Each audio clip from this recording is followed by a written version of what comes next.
अस्सलाम वालेकुम, कैसे हैं आप सब लोग? उम्मीद करती हूँ जी सब बहुत खैरियत से होंगे, बहुत अच्छे होंगे और अपने-अपने घरों में खुशबाश होंगे। अल्लाह ताला आपको इसी तरह से सेहतमंद और खुशबाश रखे। अच्छा जी, मौसम काफ़ी हद तक तब्दील हो चुका हुआ है और मैं जब पर्दा हटाया उठ के, अब मैं सुबह-सुबह उठी ये तो मैं नहीं कह सकती क्योंकि ये तो झूठ होगा। एनीवे मैं जब भी उठी, जितने बजे भी उठी और मैंने पर्दा हटाया तो सोफ़े पे बड़ी डेलिकेटिंग सी धूप पड़ी और मुझे वो काफ़ी अच्छी लगी और मैं उसको देख रही थी। अब धूप ना इतनी चुभती भी नहीं है। हम लोग अब धूप में निकल भी जाएँ तो इतनी वो इरिटेटिंग नहीं होती बल्कि अच्छी लग रही होती है, इससे जिस्म को सुकून आ रहा होता है।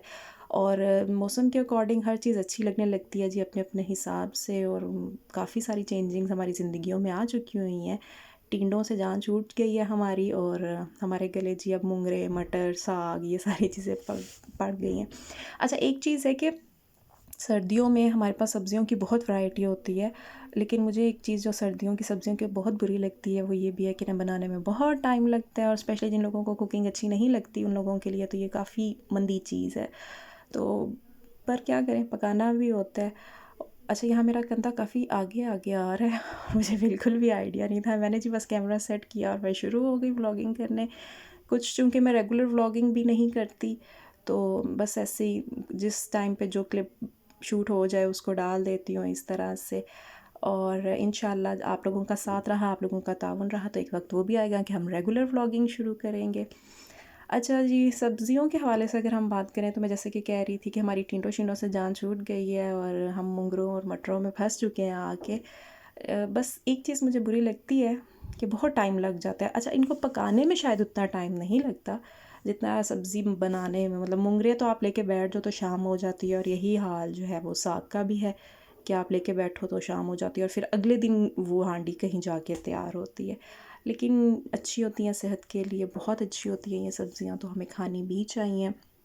हम इसी तरह से खाते रहते हैं। कि जी मैं आपको यहाँ पे दिखाती हूँ अपना एक सूट और इस सूट की एक बड़ी ही इंटरेस्टिंग सी स्टोरी है। आप लोगों को मैं बताऊँ ये सूट की हालत है कि आप लोगों को ख़ैर अंदाज़ा हो जाएगा। ये सूट आज से कोई 3 साल पहले मैंने ख़रीदा था या शायद 4 साल पहले मैंने ख़रीदा था और ये मुझे इतना पसंद है कि मैंने इसे आज तक सिलवाया ही नहीं क्योंकि मैं इसे बहुत ही कुछ आउटस्टैंडिंग तरह से सिलवाना चाह रही हूँ।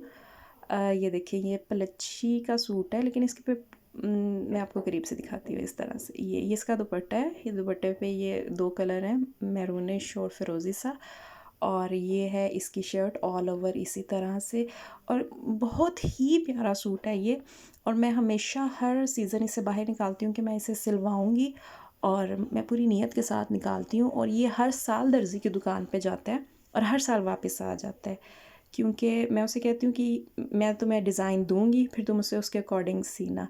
एक इसके साथ ये लेस मैच की थी फिर ये रिफ्यूज़ होगी फिर एक लेस इसके साथ ये मैच की ये बल्कि डाई करवाई गई थी ये लेस मैंने ख़रीदी और फिर मैंने इसे डाई करवाया और पर ये भी नहीं मुझे लगा कि नहीं काम ये भी सही और ये सूट जो है फिर वापस आ जाता है हर साल दर्जी की दुकान से तो ये उम्मीद करती हूँ मैं कि इस साल ये मैं भेजूँगी और ये वापस नहीं आएगा ये सिल के ही वापस आएगा वापस तो आएगा लेकिन स्टिच होके।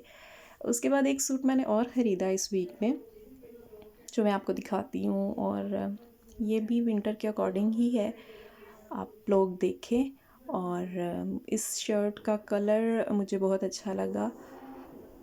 जो मेरा पिछला सूट है उसकी स्टोरी मैं आपको कंप्लीट करती जाऊँ और कि वो 3 साल 4 साल पुराना सूट है और वो हर साल दर्जी की दुकान पे जाता है और दर्जी से वैसे ही वापस आ जाता है क्योंकि मुझे अभी तक यही समझ नहीं आई कि मैं उसको किस तरह से स्टिच करवाऊँ। मुझे इतना पसंद है कि मैं उसे बहुत आउटस्टैंडिंग तरीके से सिलवाना चाहती हूँ और वो सिलने के चक्कर में बस उसी तरह से वापस आ जाता है और बस अब देखते हैं इस साल क्या बनता है। अच्छा जी ये शर्ट मैंने ली है कहाँ से ली है अभी मैं आपको बता देती हूँ। अच्छा ये मैंने घर आके देखा बल्कि अभी जब मैंने ये वीडियो में बनाने के लिए ये शर्ट ओपन की तब there is a seagull on my shirt मुझे आइडिया हुआ and I am feel worried little कि मैं अब इसको पढ़ के इसको सॉरी पहन के पढ़ के इसको पहन के नमाज़ कैसे पढ़ूँगी।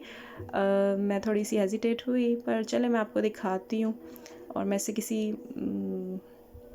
देखते हैं क्या करते हैं आप इसके साथ। ये इसके बाजू हैं जी और ये बहुत मोटा स्टफ़ भी नहीं है लेकिन ये विंटर कॉटन है और ये जो इसके ऊपर बने हुए हैं ये कौन सा दरख्त है? खजूर के दरख्त लग रहे हैं मुझे। ये एम्ब्रॉयड्री थी ऐसे थोड़ी थोड़ी इसके ऊपर।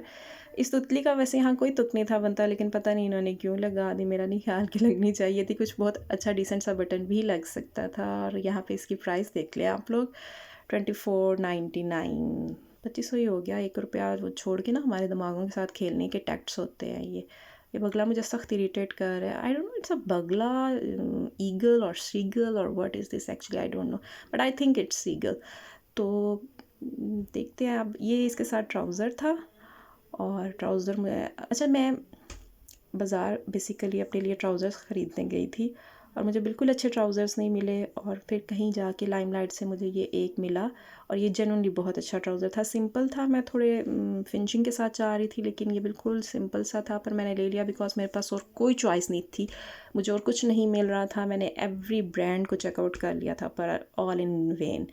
ये है जी एक ड्रेस हमारा, और मैं आपके साथ इंशाल्लाह ड्रेस डिज़ाइनिंग की वीडियो भी शेयर करूँगी। मेरे कपड़े शपड़े सिल के आ जाएँ, क्योंकि मैं अक्सर ये करती हूँ, दे आती हूँ, फिर मैं उसे कहती हूँ अभी नहीं सीने, मैं तुम्हें डिज़ाइन दूँगी, फिर और वो डिज़ाइन देते देते 10 दिन वैसे गुजर जाते हैं, और फिर उसके बाद जी कोई ना कोई मसला हो जाता है, और फिर दर्जी भी सच्चा हो जाता है कि मैडम आपने मुझे डिज़ाइन नहीं थे भेजे, तो मैं कैसे सीता, और इसी चक्कर में जो है वो। और सर्दियों का सीज़न वैसे ही बहुत थोड़ा होता है, तो उसमें 2-3 माह ही होते हैं, आपको पहले ही अर्ली ही सिलवा लेने चाहिए। जो मेरे जैसे बंदे होते हैं ना, उनके फिर पिछले सालों के कपड़े अगले साल जाके सिलते हैं। काम करते करते जी हम बहुत थक गए थे, इतना भी खैर नहीं किया पर चले जी, आपको थोड़ी सी आउटिंग कराते हैं बाहर की। आउटिंग क्या कराते हैं, हम लोग जा रहे थे जी वैक्सीनेशन लगवाने, मेरी सिस्टर ने लगवानी थी और वो जा रही थी, और मुझे इतना दुख हुआ, लाहौर की एक कंडीशन इस तरह से है। हम सब चूँकि न्यूज़ में भी आजकल सुन रहे हैं, और जो लाहौर में रहते हैं वो तो बेचारे इस चीज़ से सफ़र कर रहे हैं। इस कदर शाम के टाइम पे स्मोग होता है लाहौर में कि सांस लेना मुश्किल होता है, और अगर आप बाहर निकल जाते हो शाम के टाइम 5 बजे के बाद, 5 बजे तो खैर बहुत ज़्यादा एक्सट्रीम हो चुका होता है, 4 बजे के बाद ही आपका बाहर निकलना बहुत मुश्किल होता है। ये आप देखें, ये मैं इस टाइम एक्सपो सेंटर में खड़ी हूँ, और हमारे ऑपोजिट साइड पे जो है वो एम्पोरियम मॉल है, और आप उसके इर्द गिर्द देखें कि आपको बिल्डिंग्स भी नज़र नहीं आ रही होंगी, चीदा चीदा नज़र आ रही होंगी, इतनी स्मोक फैल चुकी हुई है। अल्लाह ताला हमारे लिए आसानी करे। मुसलसल हम परेशानियों और मुश्किलात देख रहे हैं, नई नित नई बीमारियाँ, नित नए मसले हमारे मुल्क के साथ हैं, और ज़ाहिर बात है हम यहाँ रहते हैं तो हमें भी फेस करने पड़ते हैं। तो ये एक काफ़ी परेशान कुन सी सूरत हाल है। अल्लाह ताला हम सब के लिए आसानियाँ करे, लेकिन यह है कि स्मोक की कंडीशन इस टाइम लाहौर में स्पेशली बहुत बुरी है, और एयर क्वालिटी इंडेक्स के मुताबिक लाहौर जो है वो world most polluted city count हो चुका है, and it's really sad, but it's reality.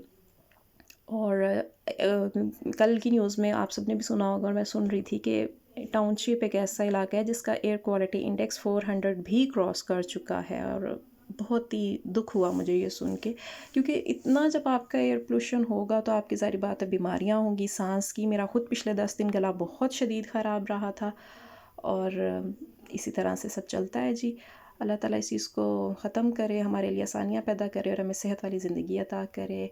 हम जी घर आ गए थे वैक्सीनेशन लगवा के, और यहाँ पे जी अय्याशी हो रही है कभी कुछ खाया जा रहा है। तो ये मैंने बाहर से ही ऑर्डर किए थे चावल, और हमने चूँकि भूख ज़्यादा लगी हुई थी, चावल खाने का मूड हो रहा था, तो बस अपना ढेर सारा ख्याल रखिएगा। अल्लाह हाफ़िज़।